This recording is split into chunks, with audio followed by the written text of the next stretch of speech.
नमस्ते मित्रों। आज हम ईश्वर की ओर चैनल में जानेंगे संत नामदेव के बारे में। आपने नामदेव का नाम सुना होगा, जो कि भजन कीर्तन में मस्त रहते थे। बहुत बड़े महापुरुष संत थे, जो जर्रे जर्रे पर भगवान को ही देखते थे। चाहे वो कुत्ते को हो, चाहे कहीं भी हो, वो भगवान को ही देखते थे।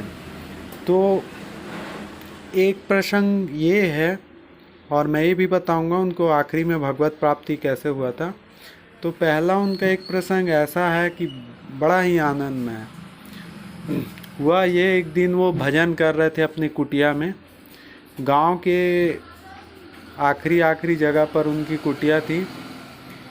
तो मस्त भजन में आनंद में मस्त थे और आग लग गया। उनके आधे सामान जल गए। आधे गांव वाले देखे तो उसको बोले कि आग लग गया। वो मस्त भजन ही कर रहे थे।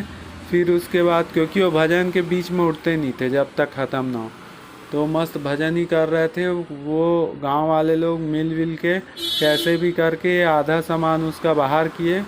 जब वो बाहर आए भजन करके, तो उस अग्नि का लपटा बहुत ऊपर तक जल रहा था। तो दंडवत उनको प्रणाम किए कि वाह प्रभु वाह, आज आप इसी रूप में दिखना चाह रहे हो, तो बहुत अच्छी बात है। और वो क्या किया, उस सामान को भी आग में फेंक दिया। इसको देखकर गांव वाले बहुत ही गुस्से हुए और वो बोले कि हम आपको रोज़ भिक्षा देते हैं और आप ऐसा कर रहे हैं, आप ऐसा की कर दिए। अब से हम आपको, कोई भी हमारे गांव वाले लोग आपको भोजन कुछ या भिक्षा इच्छा कुछ नहीं देंगे, ऐसा बोल दिए। तो भी वो मस्त मौला हंस रहे थे। फिर उसके बाद वो चले गए समुद्र के किनारे। वहीं पास पर समुद्र था और वहीं बैठ के भजन किए। और ठंड का समय था। रात भर उन्होंने भजन जप करते रहा, भले ठंड हो या कुछ। इस चीज़ को देखकर भगवान भी पिघल गए और विष्णु भगवान दौड़े दौड़े आने ही वाले थे। तो माँ लक्ष्मी बोली कि नहीं, कहाँ जा रहे हो? तो भगवान बोले, अगर मेरे साथ जाओगे तो मतलब फिर आपको घर बनाना पड़ेगा, एक कुटिया बनानी पड़ेगी। तो लक्ष्मी बोली, हाँ मैं भी चलूँगी, चाहे कुछ भी हो। फिर दोनों गए, अलग रूप बना लिए, जो काम करते हैं वैसे वर्कर का रूप बना लिए दोनों जन। और संत नामदेव के पास आए, बोले कि आपको कुटिया की ज़रूरत है क्या? तो वो बोले कि अब कुटिया तो जल गई है। हाँ, हमने सुना है कुटिया तो जल गई है आपकी, ऐसे करके। तो हम क्या बना दें क्या आपकी कुटिया? तो वो बोले, ठीक है बना दीजिए, लेकिन मेरे पास कोई पैसा वैसा है नहीं। तो वो बोले, ठीक है आप खाने का सामान ही ला देना। तो वो बोले कि गांव वाले तो देने से मना कर दिए हैं, ठीक है मैं दूसरे गांव से जाकर ले आऊँगा। तो फिर वो निकल पड़े नामदेव। और जब उन्होंने आकर देखा, भिक्षा मांग लिया, सब कुछ मिल गया दूसरे गांव से, फिर आकर देखा तो इतनी शानदार कुटिया बनी हुई थी, जिसको देखकर उनका हृदय पसीज गया और वो समझ गए कि ज़रूर ये मेरे भगवान ने ही इसको बनाया है। फिर उसके बाद उन्होंने आसपास खोजा तो नहीं मिले वो लोग, तो समझ गए थे।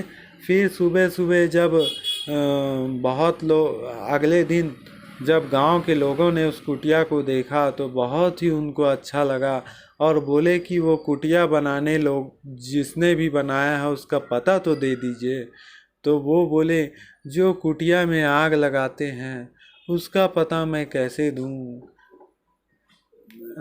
फिर वो लोगों को ये कहा कि उन्होंने बोला कि वही भगवान ही ने सब कुछ बनाया है। तो यह सब देखकर गांव वाले रोने लगे और उनसे क्षमा याचना मांगी और फिर से उनको मतलब ला कर दिए सामान ये वो। तो ऐसा है संत का हृदय। और उनको भगवत प्राप्ति कैसे हुई मैं बता रहा हूँ। एक समय की बात है, जब वे रोटी बना रहे थे तो वो भोग लगाया करते थे हर बार। तो उस दिन कुत्ता दिखा, लेकिन हुआ क्या, वो रोटी बना रहे थे और वो रोटी जैसी ही ज़मीन पर गिरी, रोटी बनाने के बाद वो रख रहे थे जहाँ भी रखना चाह रहे थे, घी लगाने के लिए रखने ही वाले थे कि वो नीचे ज़मीन में गिर गया और कुत्ता लेकर भागने लगा। तो वो भी उसके पीछे दौड़ने लगे, अरे प्रभु घी तो लगाने दो, फिर आप खा लेना। ऐसे बोल के वो उसी के पीछे घी का डब्बा और चम्मच लेके भागने लगे। तो यह देखकर भगवान पसीज गए और पूर्ण रूप में दर्शन दिए भगवान ने। तो इस प्रकार संत नामदेव को भगवान श्री विष्णु का चतुर्भुज दर्शन हुआ। बोलो श्री विष्णु भगवान की जय।